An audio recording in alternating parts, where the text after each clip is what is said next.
Shalom Elohim, haleluya, puji nama Tuhan. Semangat pagi Bapak Ibu Saudara yang dikasihi Tuhan kita Yesus Kristus. Jumpa lagi bersama saya Pendeta Samuel Mabuntu dalam Renungan Pagi ke 2541 hari. Renungan pagi ini mengudara, puji Tuhan. Bapak Ibu Saudara yang dikasihi Tuhan, sebelum kita membaca, mendengarkan, dan merenungkan firman Tuhan hari ini, mari kita berdoa, minta pimpinan Roh Kudus. Kita berdoa. Bapa di surga, berbicaralah kepada kami semua. Pakai firman Tuhan ini untuk menegur kami, menasihati kami, meneguhkan iman percaya kami, dan memberkati kami semua. Di dalam nama Tuhan Yesus yang adalah firman Allah yang hidup, kami berdoa. Amin. Haleluya. Bapak Ibu Saudara yang dikasihi Tuhan, bersama dengan saya kita akan belajar Alkitab dari kitab Kejadian sampai kitab Wahyu. Mari buka Alkitab kita. Kisah Para Rasul pasal 12 ayat 1 sampai ayat 19. Di bawah perikop, Yakobus mati. Petrus dilepaskan dari penjara. Demikian firman Tuhan.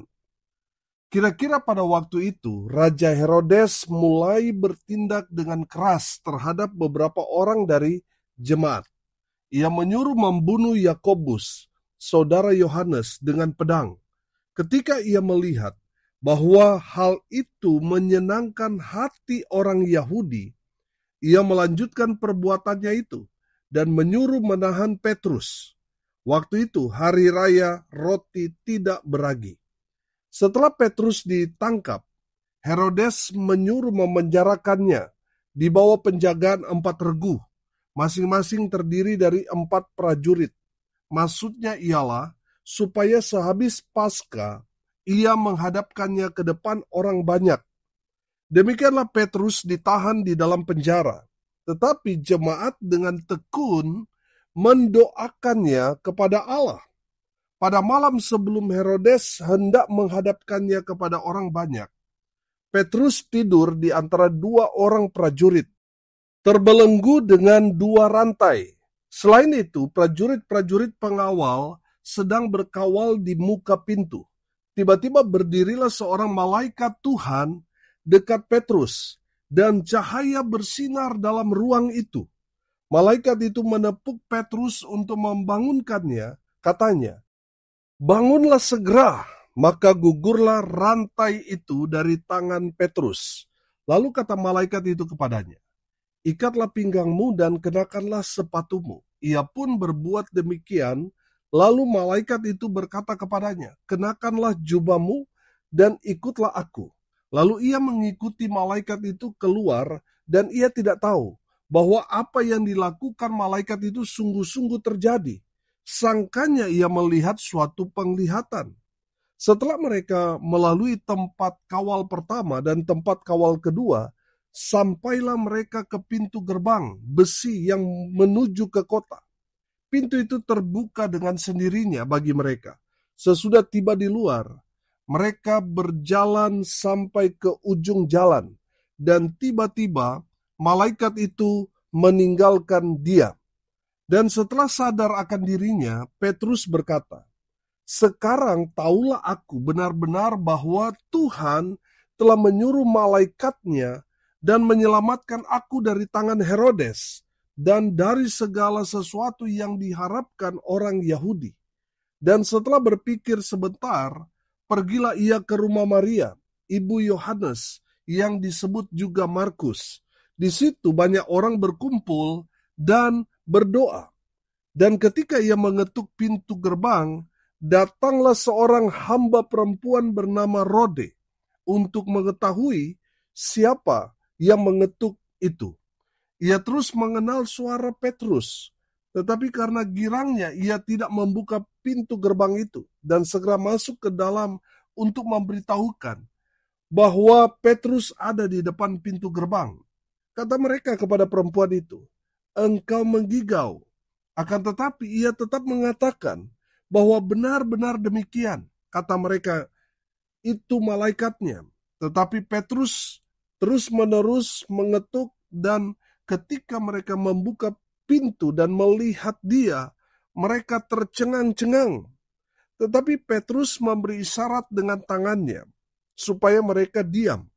Lalu ia menceritakan bagaimana Tuhan menuntunnya keluar dari penjara. Katanya, beritahukanlah hal ini kepada Yakobus dan saudara-saudara kita. Lalu ia keluar dan pergi ke tempat lain.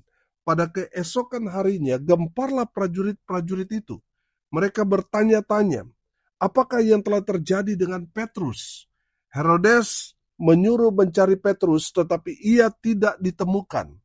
Lalu Herodes menyuruh memeriksa pengawal-pengawal itu dan membunuh mereka. Kemudian ia berangkat dari Yudea ke Kaisarea dan tinggal di situ. Amin. Firman Tuhan. Haleluya. Bapak Ibu Saudara yang dikasihi Tuhan, dari kebenaran firman Tuhan ini kita belajar bahwa penderitaan, penganiayaan itu memang sudah lumrah bagi kalangan orang percaya. Saudara yang dikasihi Tuhan, saya mau bilang saudara, mengikut Tuhan Yesus itu tidak selamanya perjalanannya lancar, perjalanannya tidak ada masalah. Saudara yang dikasihi Tuhan, perhatikan bagaimana kehidupan orang percaya pada saat itu. Mereka memang sangat-sangat menderita. Mereka ada di bawah ancaman, baik itu ancaman teror, ancaman pembunuhan, ancaman penjara. Itu sudah melekat pada setiap orang percaya pada saat itu. Itu sudah hal yang biasa bagi mereka. Bagi orang-orang percaya di abad-abad pertama, itu adalah resiko mereka ketika mereka menyatakan diri sebagai orang percaya. Mereka sudah siap menerima semua resiko, baik itu ancaman teror, ancaman pembunuhan, ancaman penjara, dan lain sebagainya. Mereka sudah siap menerima semua resiko karena iman percaya mereka kepada Kristus Yesus Tuhan. Saudara yang dikasihi Tuhan, perhatikan bahwa Yakobus yang adalah seorang rasul yang bersama-sama dengan Petrus mati dipenggal. Saudara yang dikasihi Tuhan, perhatikan bahwa Herodes ini seorang yang psikopat. Dia senang melakukan hal-hal yang sadis.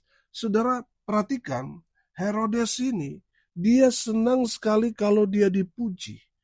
Makanya ketika dia melakukan hal itu kepada Yakobus, Herodes menjadi ketagihan karena ketika dia membunuh Yakobus, ada sorak-sorai dari orang-orang yang berseberangan dengan iman Kristen. Mereka semua bertepuk tangan yang membuat Herodes senang melakukan hal-hal yang jahat itu. Saudara yang dikasihi Tuhan, kita dapat merasakan bahwa situasi pada saat itu sangat-sangat mencekam. Pertanyaannya sekarang, apa yang dilakukan jemaat?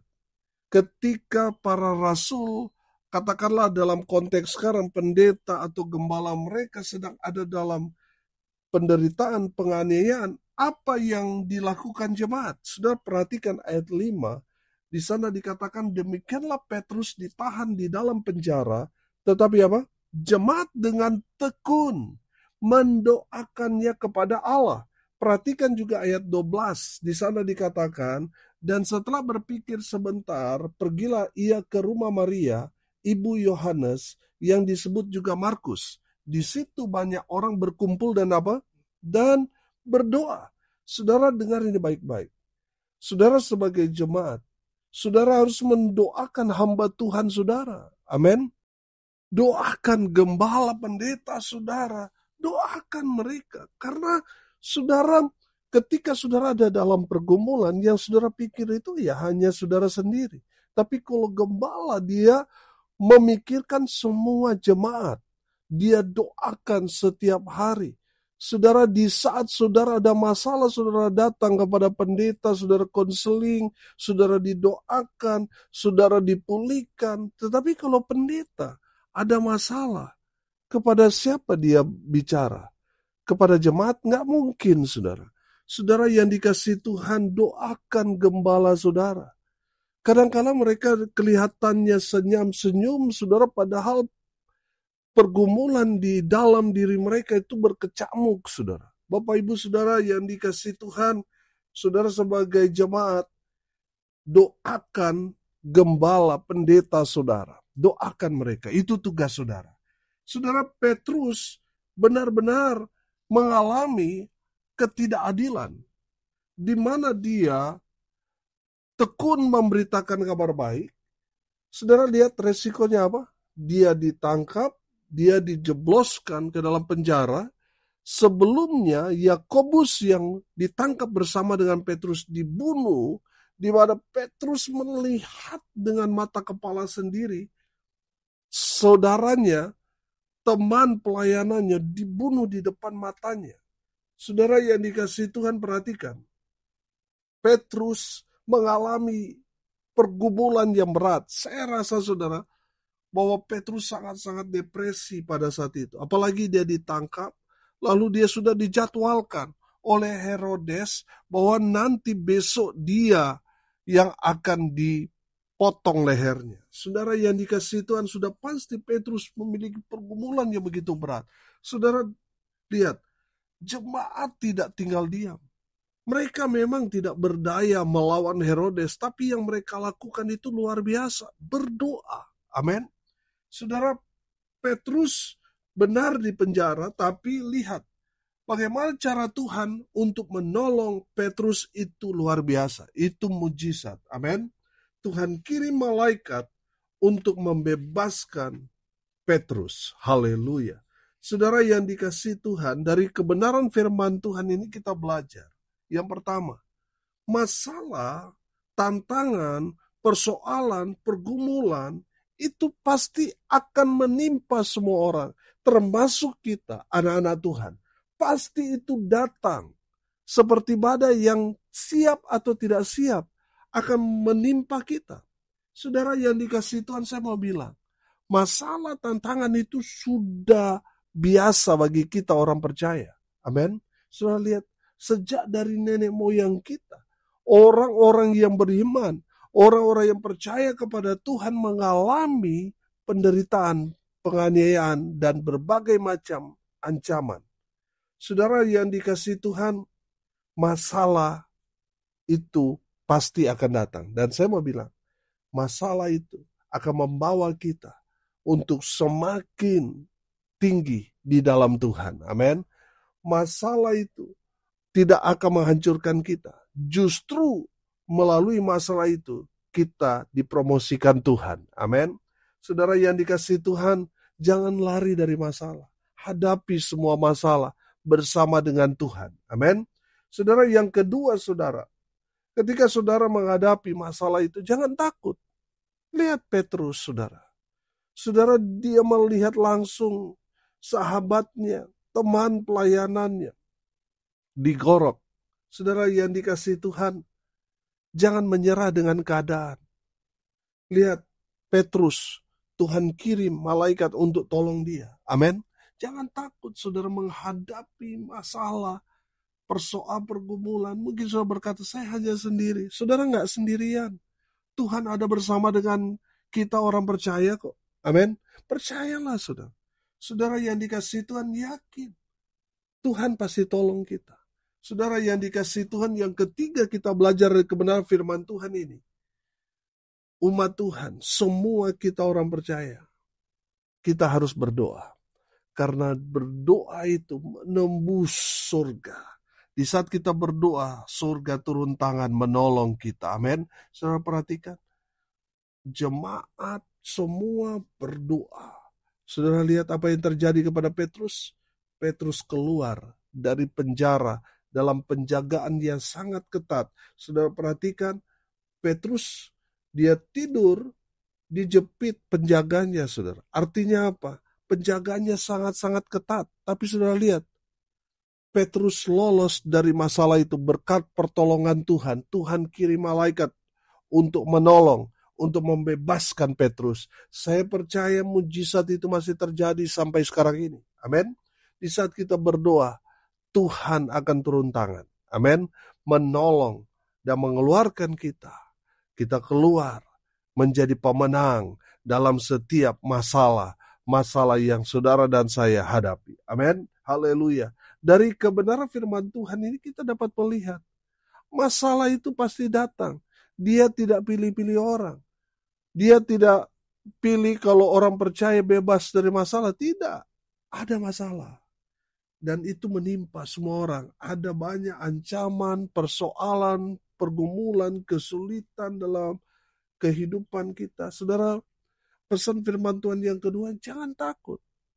Tuhan pasti tolong orang-orang percaya. Amin. Yang saudara dan saya harus lakukan berdoa. Doa saja. Saudara perhatikan. Para murid, mereka tidak bisa berbuat apa-apa. Mereka tidak dapat memberontak melawan Herodes. Herodes sangat powerful pada saat itu. Sangat kuat. Saudara, yang dikasihi Tuhan yang mereka lakukan adalah langkah yang tepat dan benar. Berdoa. Amin. Di saat mereka berdoa, saudara lihat, Tuhan turut bekerja. Amin.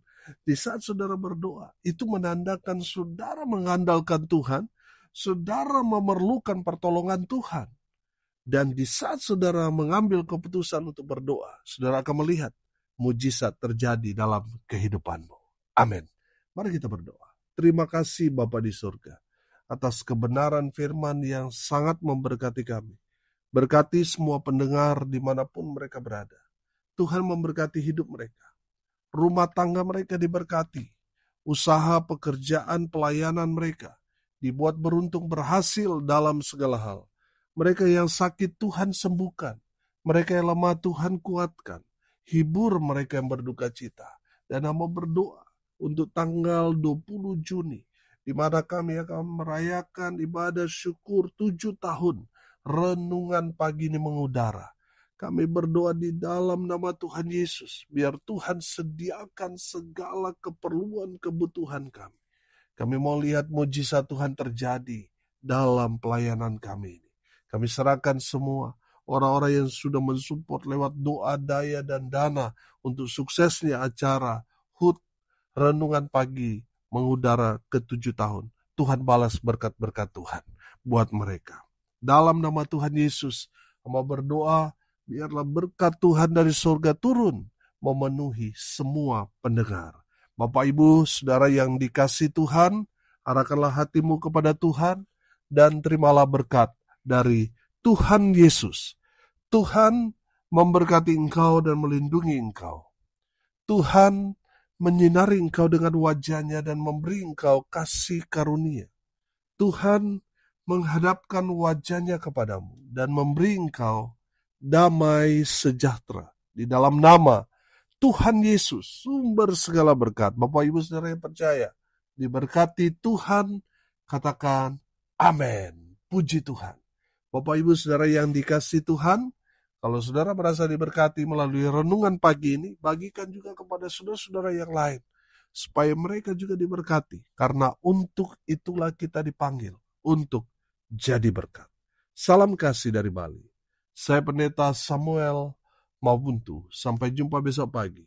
Tuhan Yesus memberkati kita semua. Haleluya.